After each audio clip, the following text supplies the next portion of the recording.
Assalamualaikum warahmatullahi wabarakatuh. Saya di video kali ini ingin mengkritik sebuah novel dengan teori strukturalisme. Nah, salah satu yang ingin saya kritik yaitu pada novel Pukat karya Terelie. Di sini saya memilih novel ini karena dalam karya sastra ini memiliki nilai pendidikan karakter di dalamnya, sehingga dapat memotivasi para pembacanya. Novel ini sendiri bercerita tentang kehidupan seorang anak laki-laki berusia 10 tahun yang bernama Pukat dengan kehidupan anak-anak pada umumnya yang tinggal di daerah Sumatera.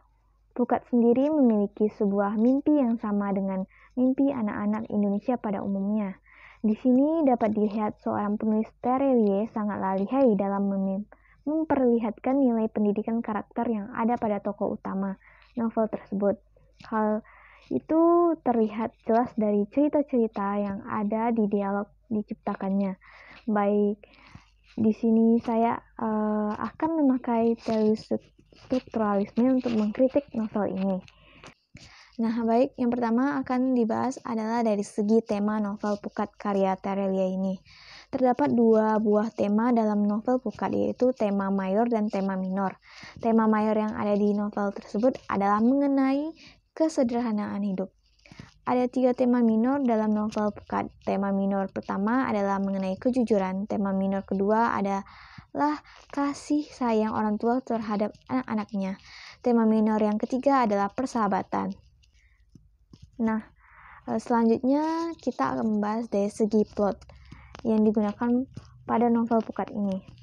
Nah, alur yang digunakan dalam novel Pukat ini adalah alur campuran karena latar waktu yang digunakan tidak selalu maju, terkadang juga mundur. Alur campuran yang ada dalam novel Pukat itu ditandai dengan adanya kata-kata seperti minggu lalu, zaman itu, esok lusa, esok pagi, tahun lalu, dan lain sebagainya.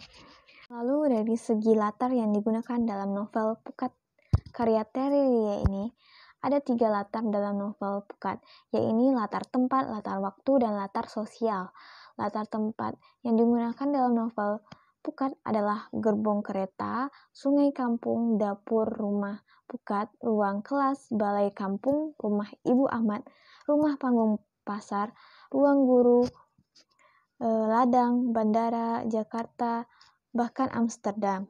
Lalu dari segi waktu, dalam novel Pukat ada terdapat kata pagi hari, siang hari, sore, malam, esok lusa, minggu, dan juga bulan.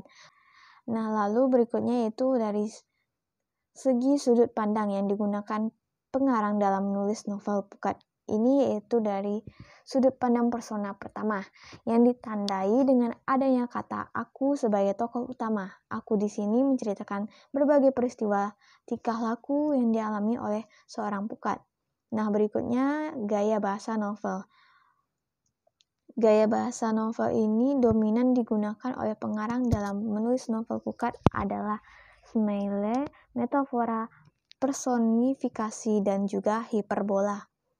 Lalu berikutnya, ada lebih dari satu amanat yang terkandung dalam novel Pukat ini, baik itu amanat tersirat maupun amanat tersurat. Amanat yang pertama adalah tentang kejujuran. Kejujuran itu bagai menggenggam kebahagiaan di seluruh dunia. Jika kita selalu bertindak jujur, tidak ada lagi keresahan-keresahan dalam hati kita. Nah, hidup akan tenang.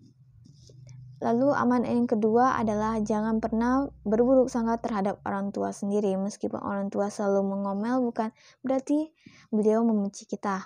Lalu amanat yang ketiga adalah mengenai kerja keras. Jika kita kerja keras lalu diimbangi dengan doa, maka hasilnya akan memuaskan. Maka ada yang mengatakan bahwa hasil itu tidak akan membohongi prosesnya. Amanat yang keempat adalah kita harus menjaga lisan karena lubang pembuangan terkotor di dunia adalah terletak pada mulut kita sendiri. Terkadang kita bicara hal-hal yang mubazir tanpa bisa dihindari. Amanat yang terakhir itu adalah kita tidak boleh tidak bertukur sapa dengan saudara lebih dari 3 hari, karena jika lewat batas itu bisa jadi malaikat telah menutup pintu hati kita. Nah, demikian yang dapat saya sampaikan. Lebih dan kurang mohon dimaafkan. Terima kasih. Assalamualaikum warahmatullahi wabarakatuh.